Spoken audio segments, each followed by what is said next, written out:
Thank you for inviting me to the 132nd big meeting here in Durham. We owe a massive debt of gratitude to Davey and all the team at the Durham Miners Association for keeping the big meeting going, for keeping the principle of the festival of the whole community going. The great traditions of the mining union and the mining industry brought together with all the other struggles and joys that we have together. When we do things together, when we're united together, we are very strong together, and we change things because of that. Last year, I came to speak on a very brief visit because we were running all over the country as part of the leadership campaign for the Labour Party. And I want to say thank you very much for the great reception we had last year. And I want to say thank you because we won the leadership of the Labour Party.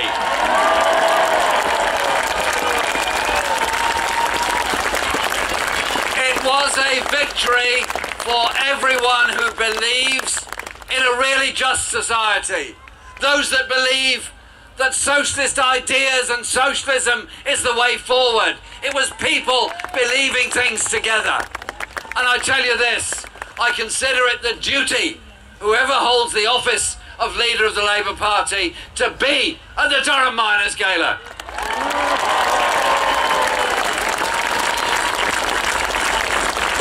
And so we will all be here together when we have elected a Labour government in Britain.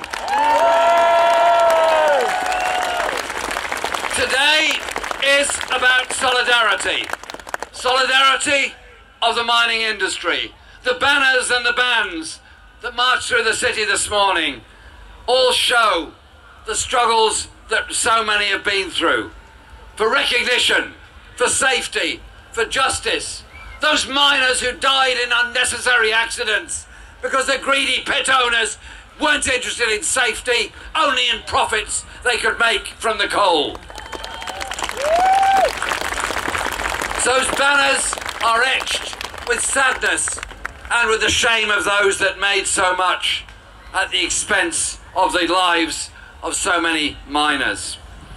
And we're here also to commemorate the 1984-85 miners' strike. As Davey said, we had a solidarity movement all over the country, and indeed all over the world, supporting the miners in Britain. There's some unfinished business to do with the miners' strike. The unfinished business of those disfigured communities and lives that have been left alone and passed by and forgotten by the greed of successive governments, particularly the Tory governments. It wasn't just an industry they wanted to kill, it was the strength of the community coming together that they couldn't stand. That's what Thatcher, that's what the Tories really hated. And I say this, we forced them back on the question of Hillsborough, and I pay a huge tribute to all of the Hillsborough families who campaigned to get the truth and the justice. Working class communities coming together to get the truth of what happened. And those in the GMB and other unions that fought back against the blacklisting of workers because trade unionists stood up for fellow workers. And let us not forget the other big piece of unfinished business, the Orgreave inquiry that must and will take place.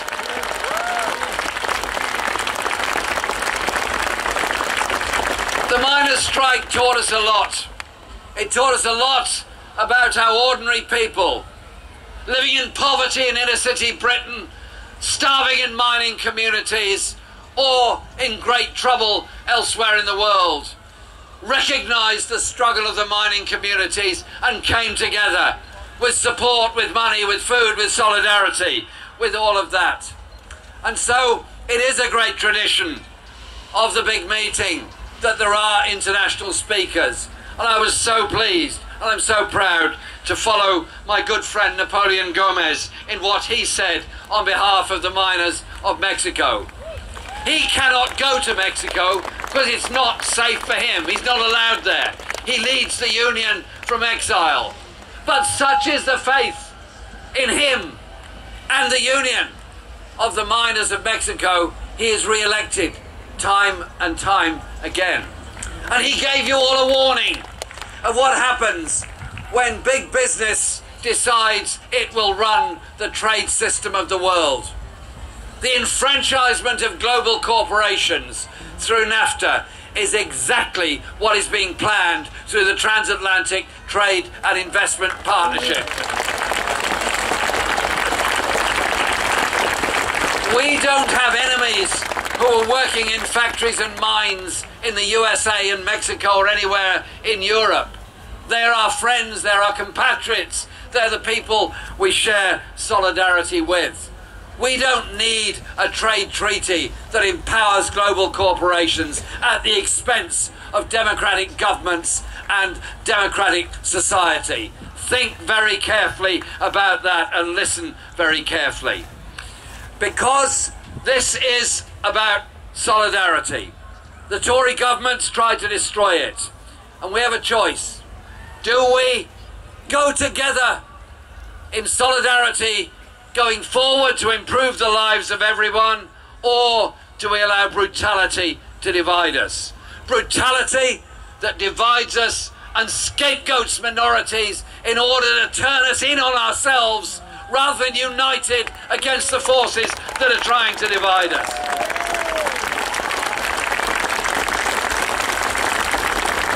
There is much that's very brutal in modern Britain. The way in which, by underfunding care for the elderly, many who need good quality, decent support and care don't get it because it's not there for them.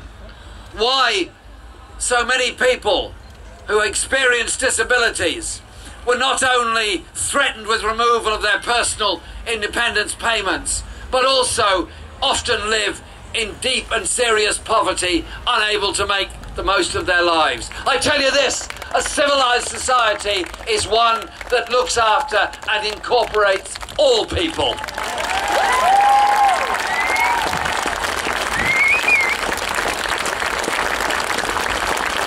We have a DWP system, a welfare system that is brutal in the extreme. This government that forces people out of their homes because the rents are too high and the benefits are too low. A government that simply doesn't care of the social cleansing it's doing in so many parts of inner city Britain, and it's coming elsewhere. We defeated the Tories when they tried to take away working tax credits. 3 million families are £1,000 better off this year because of the opposition we, all of us, the big we, mounted against it and defeated them. And this government knows a thing or two about how to try and divide people. If you took a map of modern Britain and coloured it in with the areas of greatest poverty and the areas of greatest wealth, and overlaid it with a map of the areas that have suffered the greatest cuts in support for local government expenditure with the areas that have had the least, they would be exactly the same. The poorest areas are being cut the most, the richest areas are being cut the least.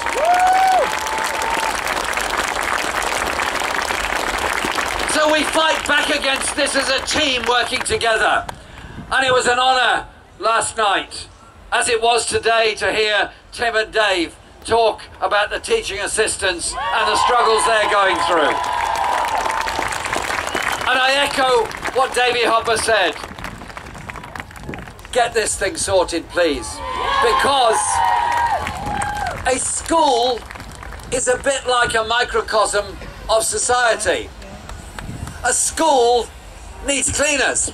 A school needs caretakers. A school needs admin. A school needs assistants. A school needs teachers. A school needs a head teacher. Don't divide us up. Bring us together to deliver the best of education for all of our children.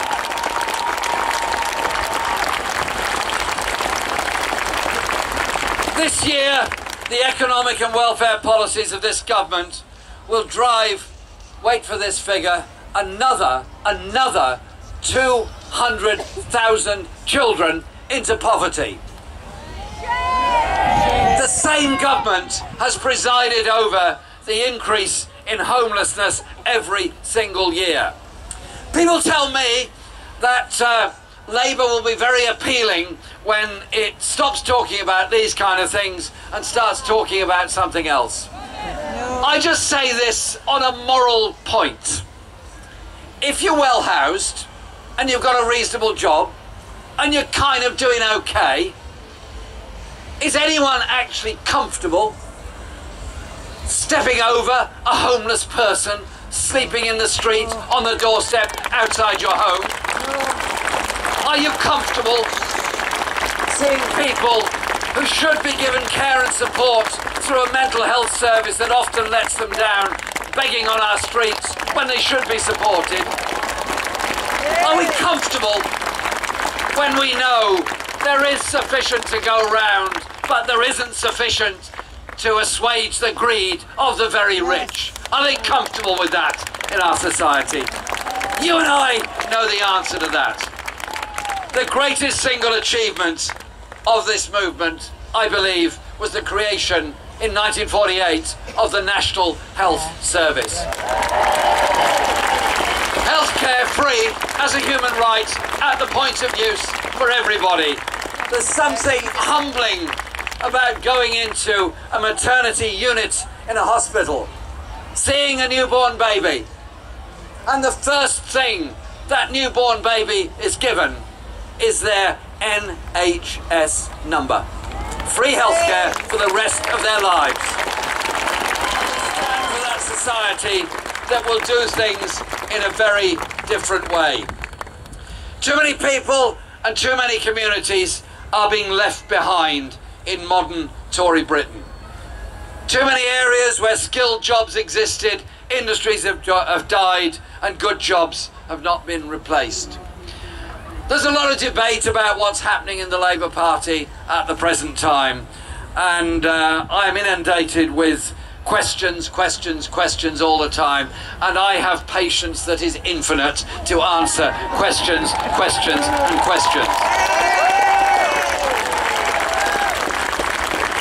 But one I got today really did puzzle me. They said, how are you coping with the pressure that's on you? I simply said this: there is no pressure on me, none whatsoever. Real pressure is when you don't have enough money to feed your kids, when you don't have a roof over your head, when you're wondering if you're going to be cared for, when you're wondering how you can survive, you're wondering how you're going to cope with the debts you've incurred, you're wondering if your lovely employer is going to give you a call to give you a couple of hours work, or not bother, or change their mind when you're on the bus on the way to do their job. That is the real pressure in our society.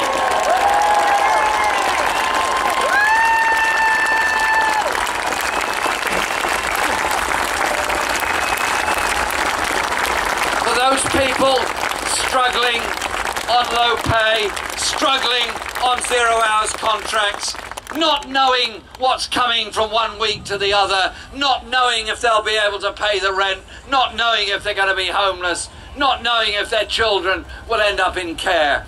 That's the kind of brutal pressure that's put on people every day of the week in this country. And when Dennis talked about Shirebrook, Dennis knows a thing or two about it. Dennis pointed out that when that was a pit, the miners worked down that pit together. Those on the surface worked on the surface together. They didn't spend their time arguing about who had which nationality, etc., etc. They spent their time producing coal, and they spent their time in solidarity with each other, because there is no greater need for immediate solidarity when you're in the danger of being down a pit. And now the Thatcher government destroyed the coal industry, and what's it been replaced by there? Mike Ashley, Sports Direct, people not even getting the minimum wage, hundreds on 0 hours contracts, and grotesque levels of danger and exploitation in a place that ought to be decent, harmonised, well-paid, unionised jobs.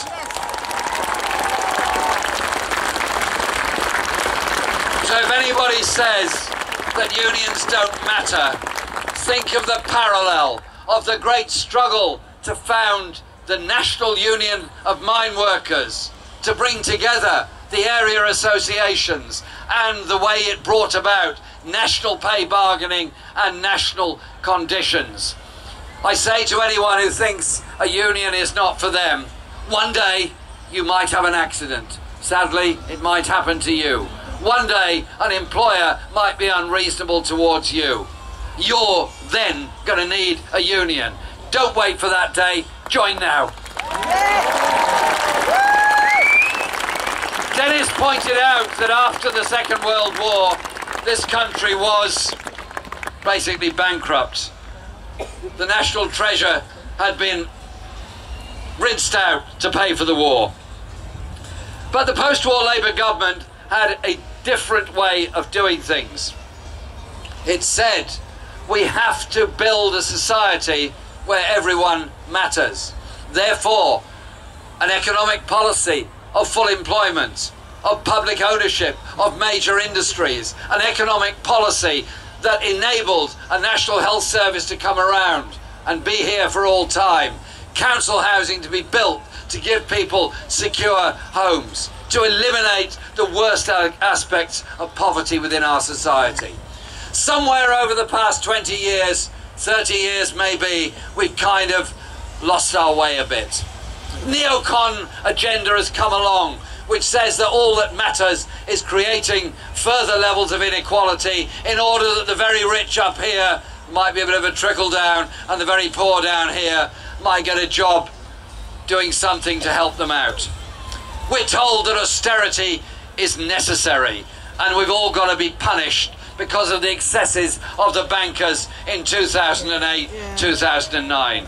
Well, I want to say thank you to John McDonnell and his team for saying what it's true. Austerity is a political choice, not an economic necessity. And that we don't have to accept the rolling back of the state. We don't have to accept the rolling back of everything that we believe in. And we need a government that recognises the inequalities that exist within our society. Not just the big economic inequalities I've talked about, but the regional ones as well.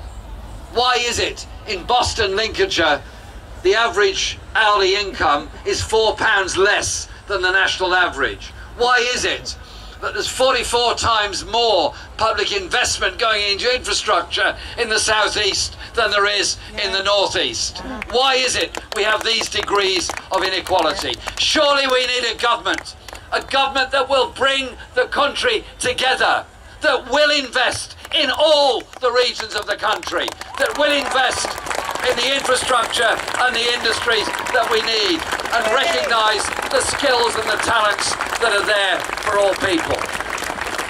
So we bring people together by investing in them. We build solidarity amongst all of us. There's been some horrible, horrible incidents over the past couple of weeks in this country. Hate crime, racist attacks, attacks on synagogues, mosques, and many, many other places. An attack on a synagogue, an attack on a mosque, an attack on a church, an attack on a school, an attack on a minority is, in reality, an attack on every one of us and the kind of society in which we wish to live.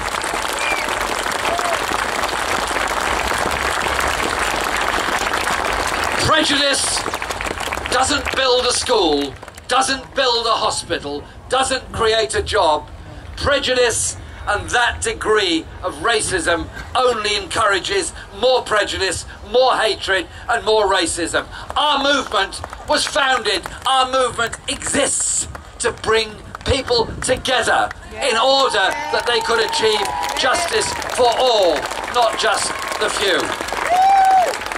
So we invest in people's skills, and you best invest in people's skills not by cutting college education or increasing university fees, instead by recognising that everybody has skills that need to be developed. And when somebody is trained as a good doctor, a good engineer, we all benefit because we all get better services as a result of that. So we need a government that invests through public investment in new technologies and new industries and has its basis on sharing wealth.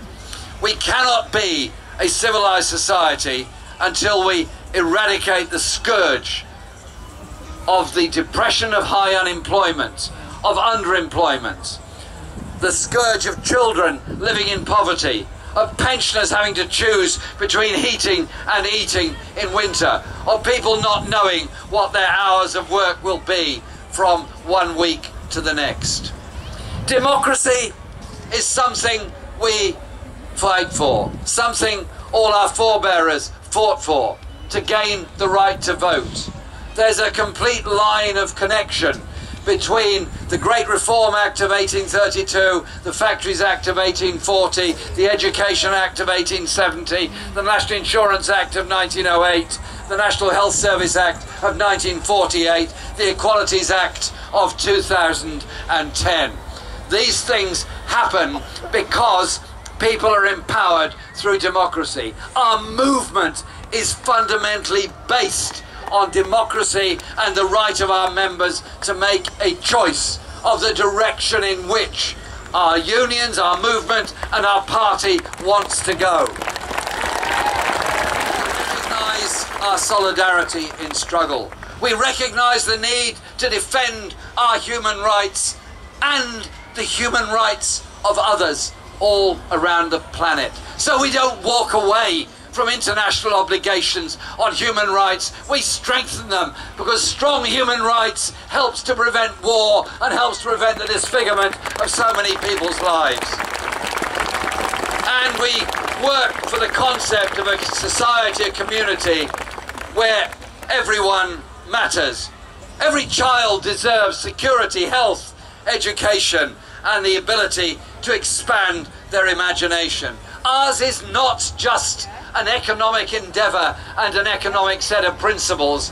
It's about the way we live and about the genius that's in all of us. In art, in music, in poetry, in culture, in thought, in theatre, in song, in dance. Look at the miners' banners today, the art that was on them and is on them. Look at the music we heard today and the genius that's within that. So our society is also about ensuring real cultural freedom for everybody to gain that expression. That's what brings us together and helps us to create a better and stronger society. Davy finished on a very important point. I was brought up to believe that our job was to do our best in our life. Our job was to try and make the world a better place during our life, that our children's generation would have a better standard of living and more opportunities than we had. And they in turn would do the same for their children. The onward march of using and harnessing science and technology for the good of all, not the enrichment of the few.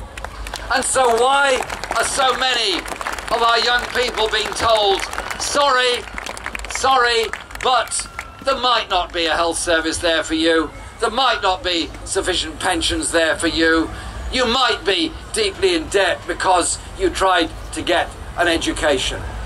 The exciting thing about the current period in Britain, in Europe, in the United States and in many other parts of the world is that so many people reject absolutely that whole economic model and want to build a sustainable world, a culturally strong world, a world where the wealth is created and shared as a result of it. Those that fought for the miners' unions in the 19th and 20th century to gain that recognition and gain that safe working conditions and so many other things did an amazing job. And as a previous speaker said, yeah, the mines may have been closed, but that spirit of unity, that spirit of doing things together, that spirit of community lives on in the hearts of every one of us here today at the Durham Big Meeting for the 132nd time. Thank you very much indeed.